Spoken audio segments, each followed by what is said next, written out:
Assalamualaikum warahmatullahi wabarakatuh. Perkenalkan, nama saya Dr. Irfan Hamdani, SPAN, dosen Fakultas Kedokteran Universitas Muhammadiyah Sumatera Utara. Pada video kali ini, kita akan mempelajari tentang pemasangan infus. Kita ketahui bersama, tujuan dari pembelajaran ini adalah agar peserta didik mahasiswa Fakultas Kedokteran dapat melakukan dengan paripurna tindakan pemasangan infus sebagai salah satu keterampilan klinik yang wajib dimiliki oleh seorang peserta didik. Adapun indikasi pemasangan infus adalah satu, sebagai akses pemberian cairan infus, di mana kita ketahui bahwa pasien yang dirawat inap, pasien yang akan ditreatment, maka harus dipasang cairan infus. Cairan infus ini berguna untuk sebagai cairan maintenance ataupun ruatan, maupun dengan tujuan lain seperti resusitasi cairan pada pasien dengan dehidrasi ataupun treatment untuk replacement cairan pada kasus-kasus perdarahan.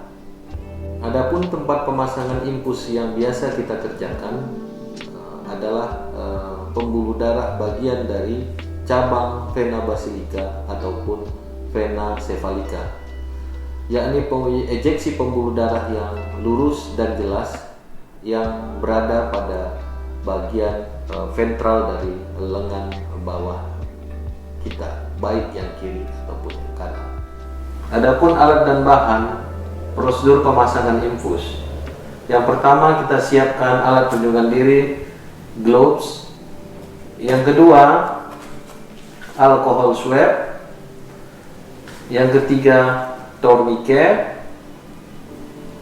Yang keempat, IV catheter dengan nomor yang sesuai. Yang kelima, plester. Keenam, gunting plester. Ketujuh, kasa steril. Yang kedelapan adalah infuset yang sesuai. Ini infuset pediatrik, ini infuset dewasa. Berikutnya adalah cairan infus yang sesuai indikasi. Bisa Rinerlata, dextrose, ataupun NaCl 0,9%. Langkah pertama pemasangan infus, kita persiapkan set infus yang sesuai. Kemudian cairan infus yang sesuai dengan indikasi. Kemudian kita lakukan pemasangan set infus dengan hati-hati. Pertama sekali, kita arahkan roller infus lebih kurang 10 hingga 15 cm dari reservoir bag. Kemudian tutup roller infus. Ini untuk mencegah adanya emboli udara di sepanjang cubing infus. Kemudian kita buka, tusukkan ke flash infus. Isi reservoir bag lebih kurang setengah dari tabung reservoir bag. Kemudian buka perlahan. Perhatikan aliran cairan infus memenuhi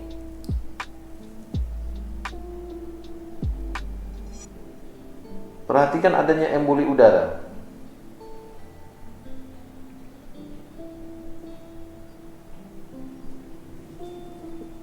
Setelah diperhatikan betul, tidak ada udara sepanjang cubing, maka set infus ini ready untuk digunakan.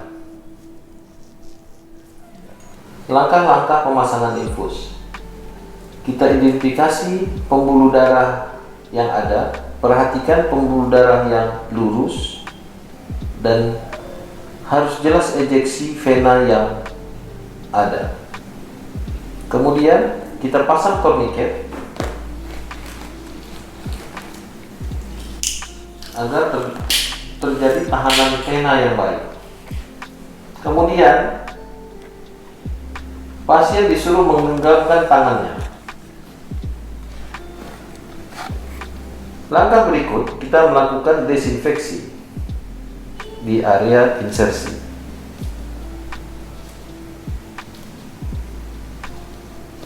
Setelah itu, siapkan paku kateter yang sesuai. Kemudian dengan sudut 30 derajat kita melakukan insersi daerah vena yang kita tuju. Dengan terlebih dahulu memberi tahanan pada bagian distal vena.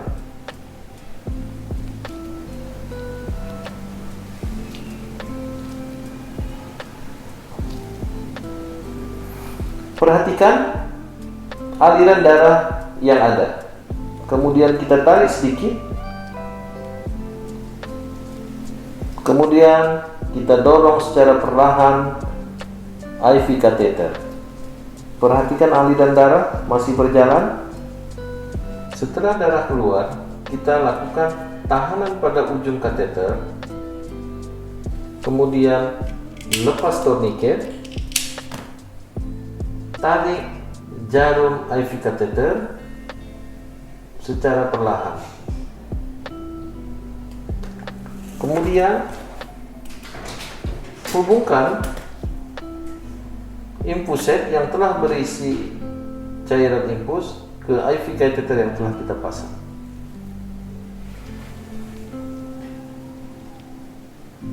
Kemudian lakukan fiksasi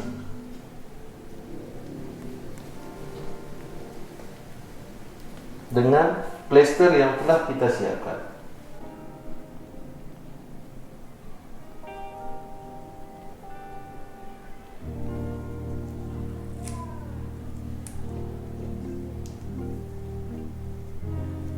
Lakukan fiksasi dengan balik.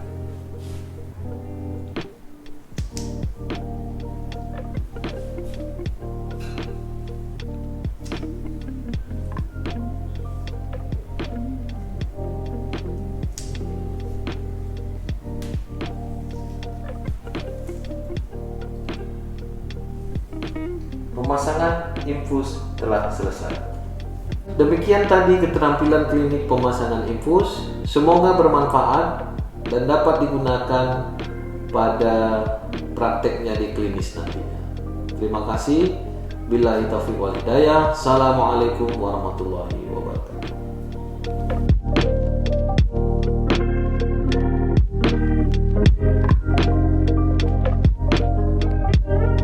Assalamualaikum warahmatullahi wabarakatuh. Perkenalkan, nama saya Dr. Irfan Hamdani, staf pengajar Fakultas Kedokteran Universitas Muhammadiyah Sumatera Utara, Departemen Anestesiologi dan Terapi Intensif. Pada keterampilan klinik berikut, kita akan mempelajari tentang transfusi darah. Untuk pemberian darah ataupun komponennya, kita harus memeriksa laboratorium.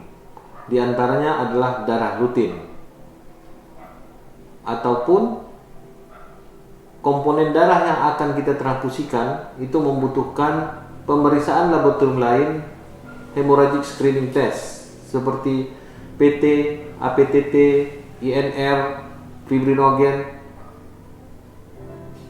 Ini menjadi panduan bagi kita untuk memberi apakah paket red cell ataupun komponen darah ataupun komponen pembeku darah. Pada keadaan tertentu, kita harus memberikan transfusi darah dengan hasil pemeriksaan laboratorium seperti Hb lebih kecil dari 7 gram per desiliter. Apalagi pada kasus trauma, transfusi yang kita berikan harus segera, mengingat untuk menjamin transport oksigen di organ-organ vital tubuh. Jenis-jenis transfusi yang biasa diberikan pada klinik, pertama whole blood. ini mengandung darah lengkap, termasuk paket red cell, komponen-komponen pembeku darah, dan lainnya. Sementara komponen darah lain adalah paket red cell, yakni adalah sel darah merah. Sekarang anutannya, kita melakukan transfusi dengan paket red cell untuk meningkatkan hemoglobin. Ini dikarenakan untuk pemberian transfusi yang tidak diindikasikan dengan komponen lengkap darah akan memberi reaksi yang tidak diinginkan. Jadi anutan yang terbaru sekarang ini, kita lebih cenderung melakukan transfusi apa yang diindikasikan untuk diganti. Contoh, kalau misalnya anemia, kita ingin meningkatkan HB, cukup dengan menggunakan PRC, paket red cell. Tidak perlu kita komponen lain yang akan memberi beban pada tubuh. Kalau kita memerlukan trombosit, kita transfusi trombosit. Kalau kita memerlukan transfusi fresh frozen plasma ataupun cryoprecipitate, maka itu juga dengan indikasi tertentu. Jadi, kita harus senantiasa concern terhadap pemilihan komponen darah apa yang akan kita transfusi nantinya. Adapun perhitungan kebutuhan dari darah yang akan kita transfusikan itu berdasarkan pada kelas perdarahan pada kasus trauma.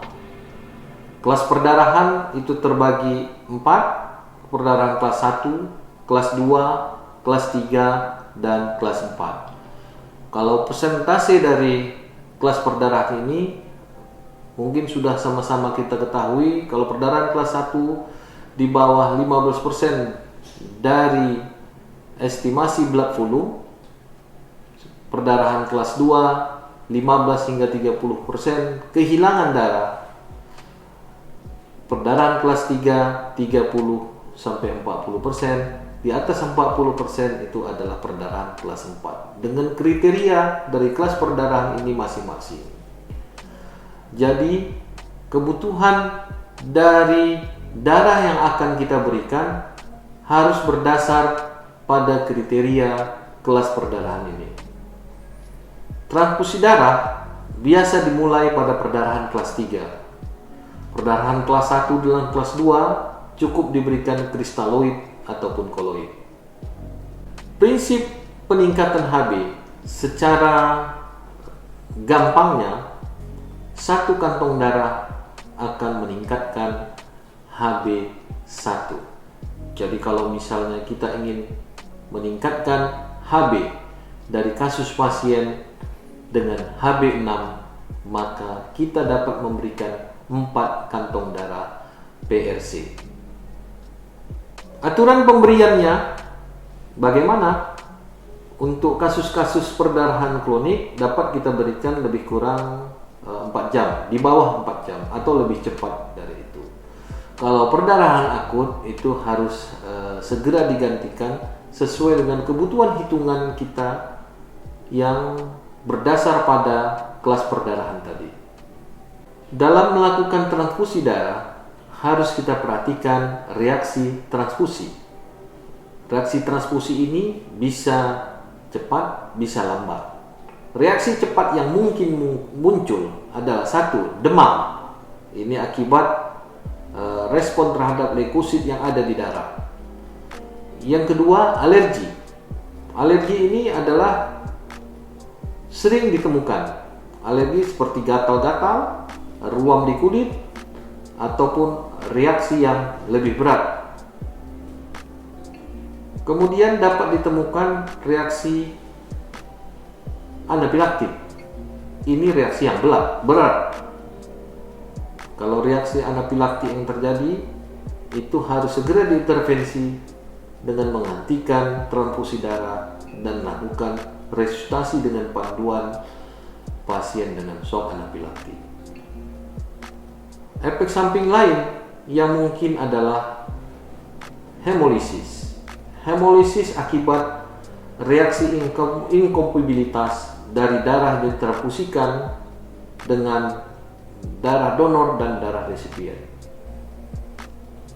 Tapi ini bisa di-prepare biasanya dengan adanya pemeriksaan cross-match untuk menyesuaikan golongan darah ataupun resus pada pasien yang akan ditransfusi. Reaksi ini kecil terjadi, walaupun bisa terjadi karena apa? Mungkin bisa karena reaksi hipersensitivitas terhadap komponen darah yang ada ataupun salah transfusi. Ini beberapa kasus itu terjadi dengan golongan darah yang berbeda akibat kelalaian petugas untuk memasukkan transfusi darah. Reaksi hemolisis ini bisa terjadi.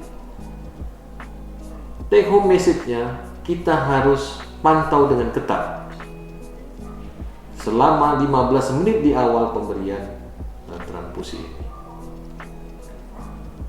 Kemudian ada efek yang berat dari transfusi ini akibat reaksi imunologi, yakni TRALI, Transfusion Related Acute Lung Injury.